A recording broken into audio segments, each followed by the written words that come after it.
Assalamualaikum warahmatullahi wabarakatuh. Di video kali ini saya akan menjelaskan atau memberikan pembahasan dari soal-soal penilaian harian yang sudah kalian kerjakan beberapa hari yang lalu. Nomor 1, salah satu ciri makhluk hidup adalah tumbuh dan berkembang. Tumbuh artinya A. Berubah wujud. Kalau berubah wujud berarti lebih dekat ke metamorfosis, ya, berarti bukan. B. Bertambah ukuran dan beratnya, bisa jadi. C. Bertambah lebar, tidak hanya bertambah lebar ya. Yang D. Bertambah jenisnya. Bertambah jenisnya berarti dia berkembang biak. Maka jawaban yang paling tepat adalah yang B. Lalu nomor 2, hewan yang bernafas menggunakan trakea. Nah, kata bernafas menggunakan kulit ya, dan paru-paru. Lumba-lumba bernafas menggunakan paru-paru karena dia juga mamalia. Nah, belalang atau serangga-serangga lain biasanya bernafas menggunakan trakea. Maka jawabannya adalah yang C. Nomor 3, ikan bergerak menggunakan A. otot, B. sirip, C. badan, atau D. kaki. Bergeraknya ya, dia dibantu dengan sirip. Siripnya ada di bagian atas, di bagian bawah, dan di bagian ekor. Nomor 4, faktor yang tidak mempengaruhi ya. Ingat ya, tidak mempengaruhi pertumbuhan dan perkembangan manusia. Yang A. sinar matahari, yang B. istirahat yang cukup, C. makan yang bergizi, atau D. tempat tinggal. Yang mana jawabannya? Ya, tempat tinggal. Dimanapun tempat tinggal kita, jika kita mampu memaksimalkan pertumbuhan diri kita, ya, ada 5 itu yang pernah saya jelaskan, maka sebetulnya tidak berpengaruh. Berikutnya nomor 5, tanaman yang tidak berkembang biak dengan cara tunas. Ya, tunas berarti dia vegetatif ya, vegetatif alami atau secara tidak kawin. Yang A. pohon pisang itu tunas. Yang B. bambu juga tunas. Mangga itu bukan ya, mangga tidak berkembang biak dengan cara tunas. Maka jawaban yang paling tepat adalah yang C.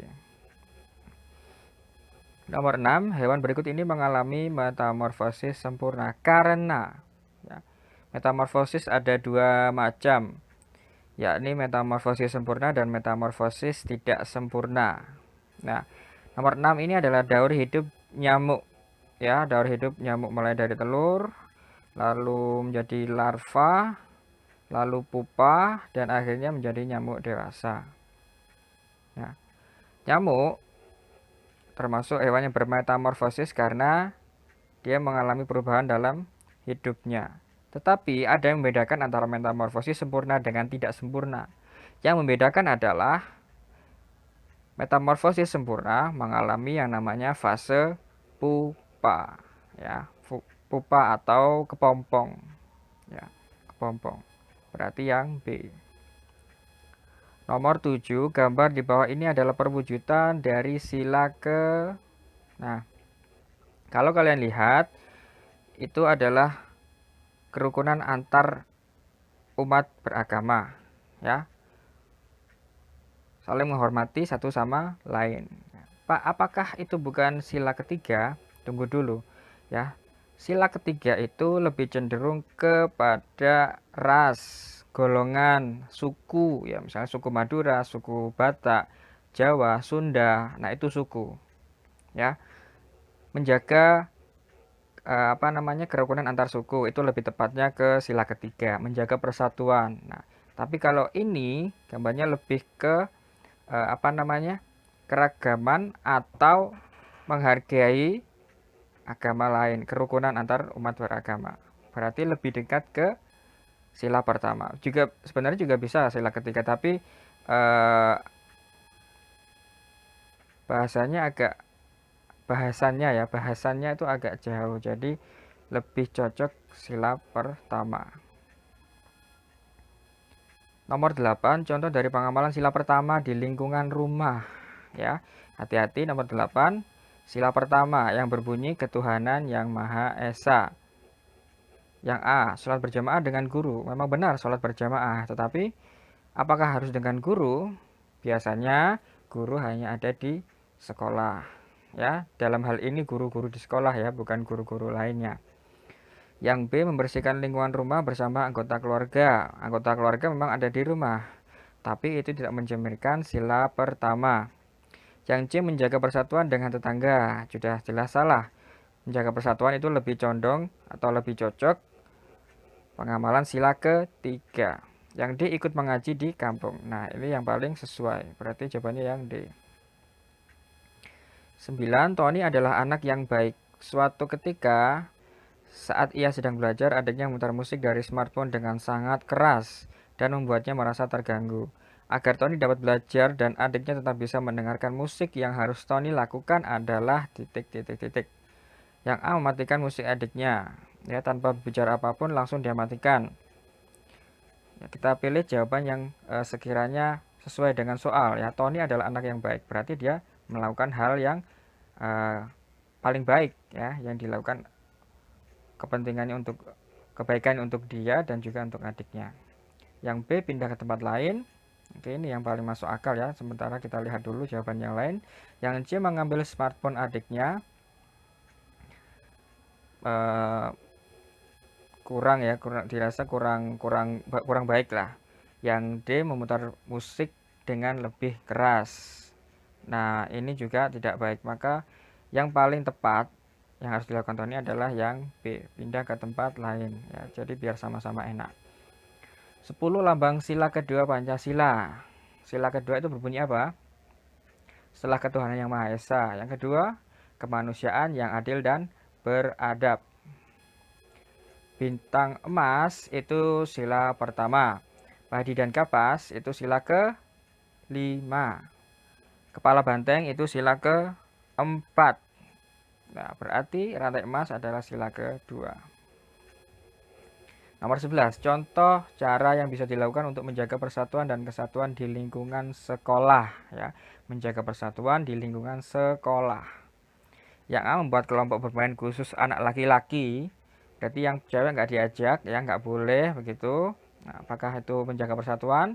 Tidak ya. Yang B, mengadakan permainan untuk teman-teman dekat. Berarti teman yang tidak dekat tidak boleh. Ya, ini juga tidak menjaga persatuan. Yang C, bermain bersama dengan semua teman, adik kelas atau kakak kelas. Nah, yang C ini dirasa paling tepat ya, karena dia tidak membeda-bedakan entah itu laki-laki, entah itu perempuan, entah itu adik kelas, entah itu kakak kelas ya.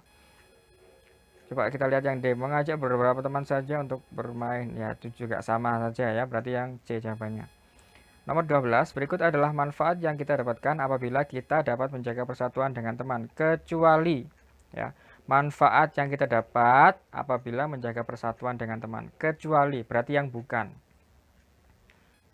Jawabannya yang paling tepat adalah manfaat. Kalau kita menjaga persatuan,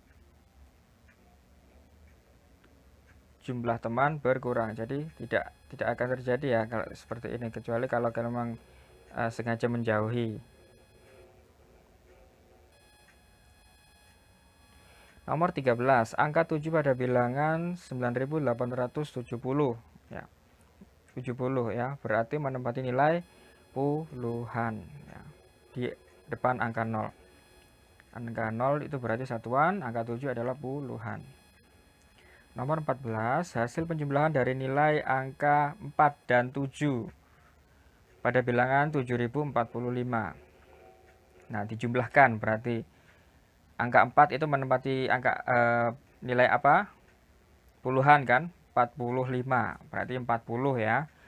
Angka 7 itu ribuan, 7000. Berarti 40 tambah 7000 atau 7000 ditambah 40. Hasilnya adalah 7040 yang C. Berikutnya nomor 15. Hasil dari 235 dikalikan dengan 3. Oke, ini caranya dikali bersusun ya. 235 dikalikan dengan 3. Oke.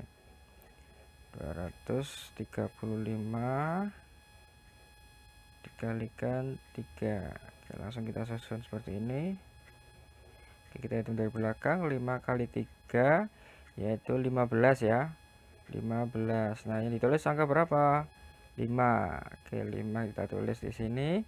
Setelah ditulis, satunya menyimpan. 3 dikalikan dengan 3. 3 kali 3 adalah 9, ya kan? 9 ditambahkan dengan 1 di sini berarti berapa? 10. Nah, ini 2 digit lagi. Karena belum sampai di angka yang paling depan, maka disimpan lagi. 0 ditulis, 1 menyimpan. Oke, tinggal 2 kali 3. 2 kali 3 adalah 6. Ya kan? 6. 6 ditambahkan dengan 1. Itu 7. Berarti hasilnya adalah 705. Jawabannya adalah yang A. Nomor 16. Yanto adalah seorang penjual mie. Setiap hari ia bisa menjual sebanyak 51 mangkok mie. Jika ia berjualan dari hari Senin hingga hari Jumat, berapa total mangkok mie yang sudah dijual oleh Yanto? Nah, ini berarti soal perkalian ya. Perkalian. Di sini kalian lihat. Setiap hari itu dia menjual 51 mangkok mie satu harinya. Nah, Yanto ini berjualan dari Senin sampai Jumat. Senin sampai Jumat itu berapa hari? Senin, Selasa, Rabu, Kamis, Jumat. 5 hari kan? Nah, 5 hari. Nah, total yang dijual oleh Yanto selama 5 hari itu berapa mangkok mie? Nah, oke, berarti kan perkalian ya. Oke, berarti 51 dikali berapa? Berapa hari tadi? Dikali 5. Oke, kita hitung. Ya, itu soal cerita tentang perkalian.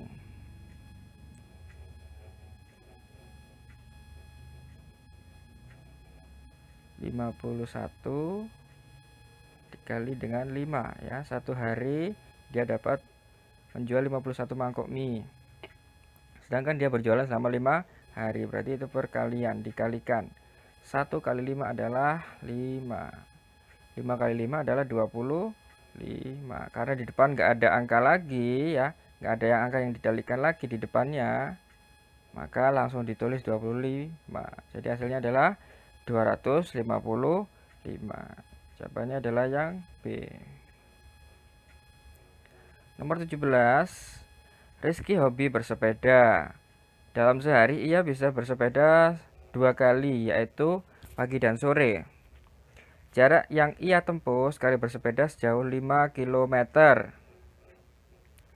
Jika Rizky rutin bersepeda selama 3 hari berturut-turut, jarak yang sudah ditempuh Rizky adalah, oke ya, kalau ada soal cerita seperti ini tidak perlu bingung ya, nggak perlu bingung.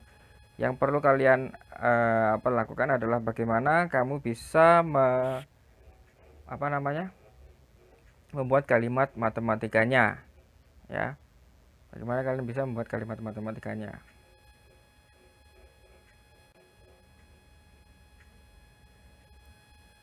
Oke, kalian perhatikan ya. Satu hari dia 2 kali ya. Satu hari 2 kali. Oke. Jaraknya adalah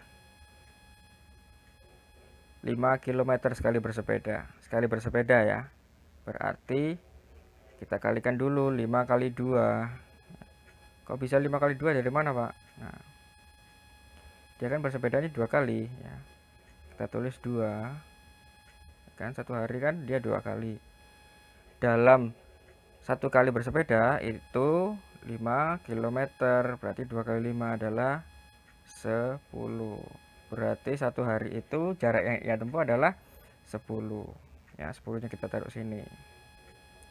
Lalu berikutnya, jika Rizky rutin bersepeda selama 3 hari, jarak yang tempuh Rizky, oke, selama 3 hari kan, ini sudah 1 hari, ya kan, 1 hari 10 kilo. Kalau 3 hari berarti dikali berapa? Ya dikali 3, karena 3 hari. Maka 10 kali 3, 1 kali 3 adalah 1, ditambahin 0. Maaf, 1 kali 3 adalah 3 ya, tambah 0. Jadi hasilnya adalah 30 km. Jawabannya yang C. Oke, nomor 18 adalah pembagian ya.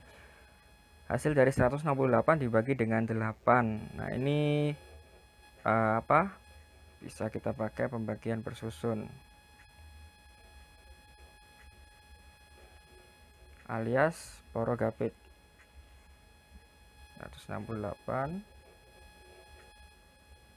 dibagi 8. Oke.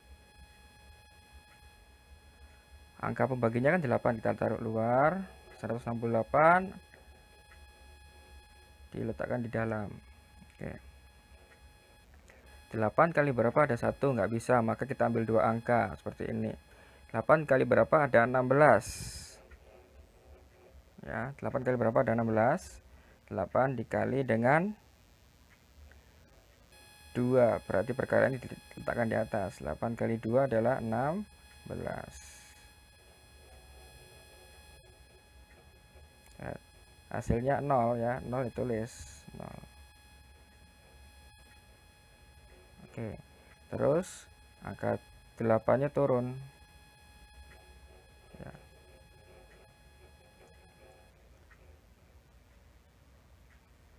8 kali berapa ada, berarti ini kita anggap 8 ya, 8. Karena 16 dikurangi 16 sudah habis, berarti 8 kali berapa ada 8. 8 dikali 1 kan, 8 kali 1 kan 8, maka hasilnya 8. Kita kurangi lagi, sudah habis. Ada angka yang diturunkan lagi? Nggak ada kan, berarti hasilnya adalah berapa? 21. Jadi hasilnya yang A. Lalu nomor 19, Pak Asep membeli 350 duku. Lalu dia ingin memasukkannya ke dalam 5 keranjang dengan jumlah sama rata. Jadi masing-masing keranjang berisi titik-titik-titik. Jadi Pak Asep itu memasukkan dukunya ke dalam keranjang. Keranjangnya ada 5. Nah, itu dikalikan atau dibagi? Dibagi ya, dibagi sama rata kan. Nah, ada kata sama rata. Kalau sama rata itu adalah kata kunci dari pembagian.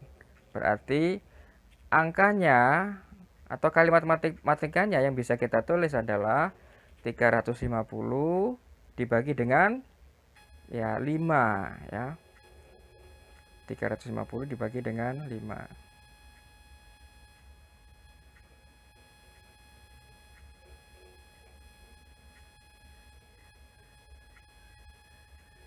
Nah, seperti ini kan.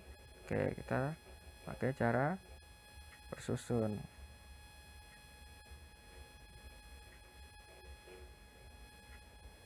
5 kali berapa ada 3, tidak bisa, maka kita ambil dua angka. 5 kali berapa ada 35. 5 kali berapa, ayo? 5 kali 7. 5 kali 7 adalah 35. Oke, hasilnya adalah 0. 0-nya ini juga diturunkan. Oke, berarti 5 kali berapa hasilnya 0 yang belakangnya. 5 kali berapa hasilnya 0? Ya 5 kali 0. Nah, 5 kali 0 kan tetap 0. Maka hasilnya 0 juga. Oke, 0 kurang 0 habis ya. Jadi hasilnya adalah 70. Jadi yang C. Nomor 20. Suatu hari Bu Tati membawa banyak buku cerita bergambar ke sekolah.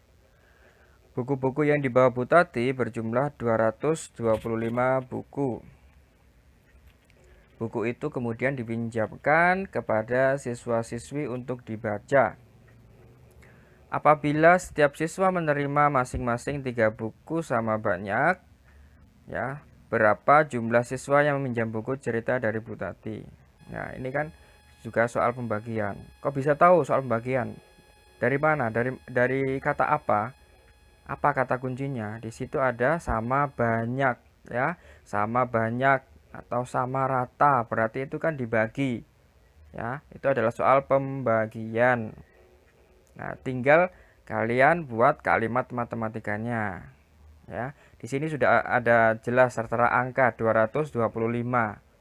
Nah, angka pembaginya berapa? Nah, di sini ada setiap siswa menerima masing-masing 3 buku. Nah, setiap siswa menerima 3 buku, ya kan? Di sini tidak ditulis angka ya, tetapi berupa huruf, berupa kata. 3 berarti angka pembaginya adalah 3. Berarti kalimat matematikanya adalah 225 dibagi dengan 3. Oke. Jadi perlu kalian baca dengan teliti ya soal-soal cerita seperti itu. 225 dibagi dengan 3. Angka pembaginya adalah 3. 3 diletakkan di luar, 225 diletakkan di dalam.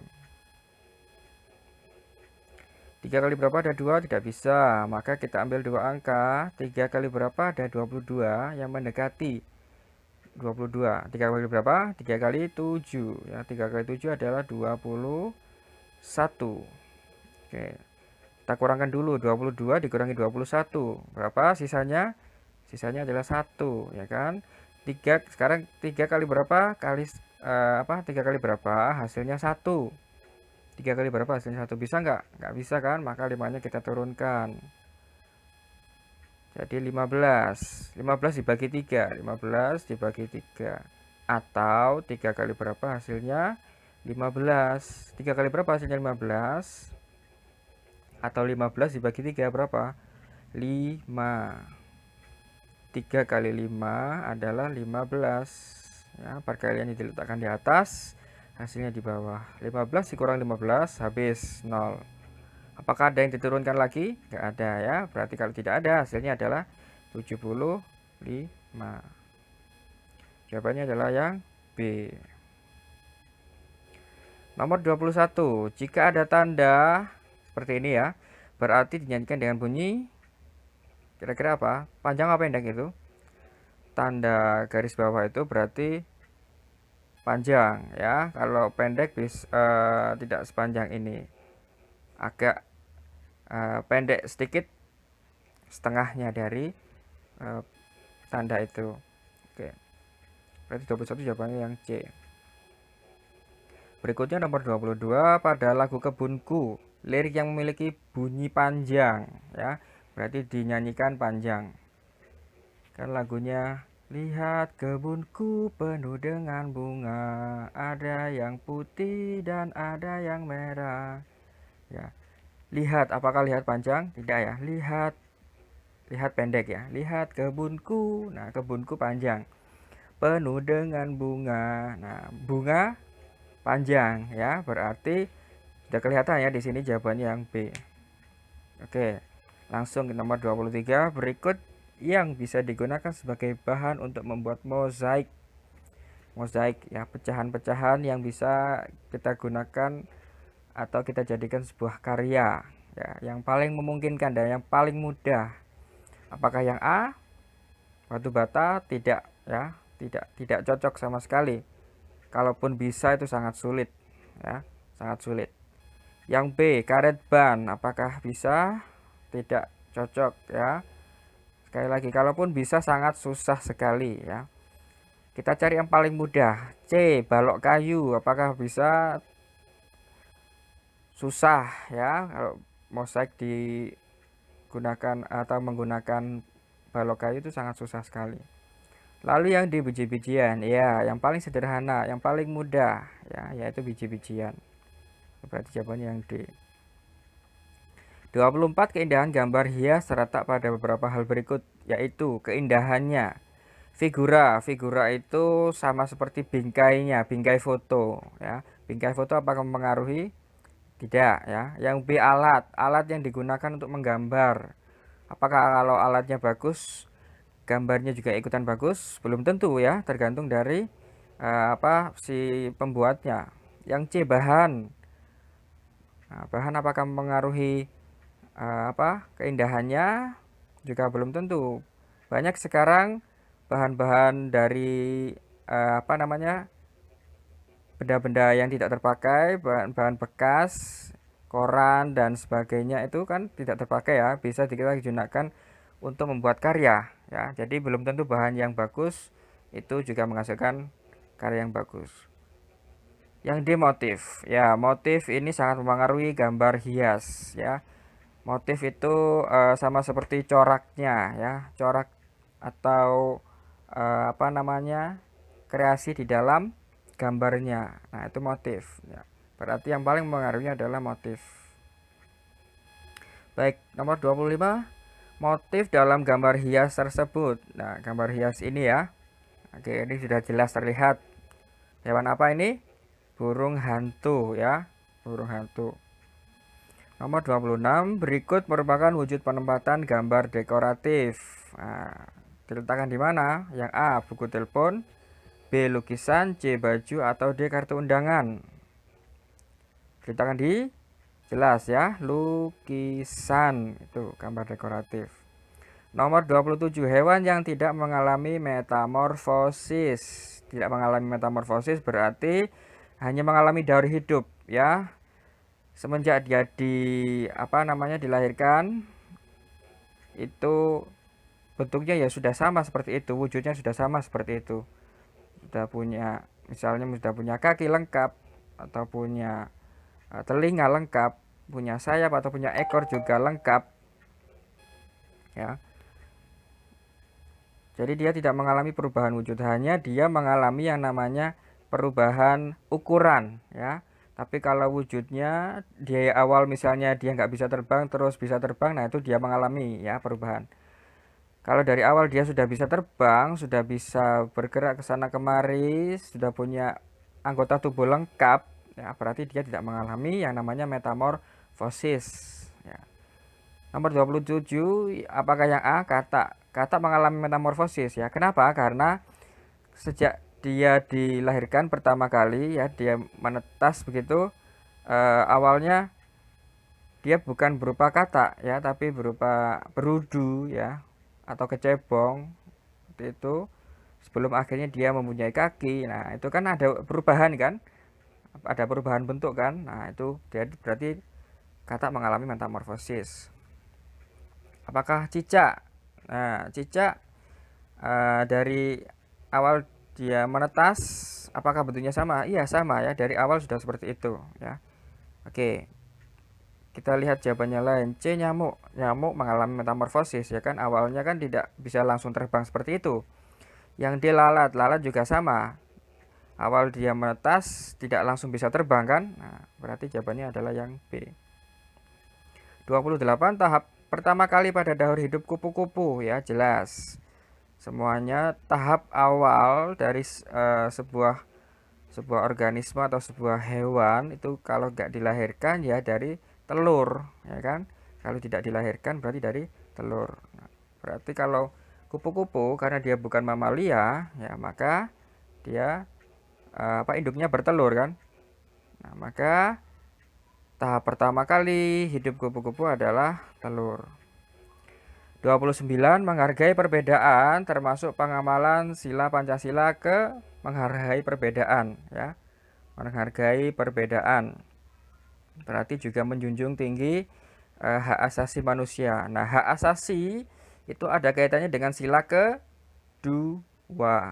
Nah, berarti menghargai perbedaan termasuk pengamalan sila kedua. Nomor terakhir, nomor 30, berikut adalah wujud kerjasama yang baik di sekolah, kecuali berarti yang bukan, yang tidak baik berarti ya, yang tidak baik diwujudkan dalam bentuk kerjasama. Yang A, diskusi baik ya, diskusi itu hal yang baik. Yang B, bermain juga hal yang baik selama dilakukan dengan cara yang positif ya, tidak bertengkar dan lain sebagainya. Yang C, mengerjakan ujian. Nah, ini yang tidak boleh ya. Sama seperti mencontek kan, bekerja sama, saling membagi jawaban. Nah, itu kan bekerja sama dalam mengerjakan soal ujian. Padahal ujian harus dikerjakan secara mandiri, secara jujur gitu. Yang D, belajar kelompok juga hal yang baik. Berarti jawabannya adalah yang C. Ya, oke. Itu ya pembahasan dari soal PH atau ulangan harian tema 1. Semoga bisa bermanfaat, bisa kalian gunakan dan sebagai evaluasi agar nanti kedepannya bisa lebih baik lagi. Oke, sekian dulu dari saya. Kurang lebihnya mohon maaf. Terima kasih. Wassalamualaikum warahmatullahi wabarakatuh.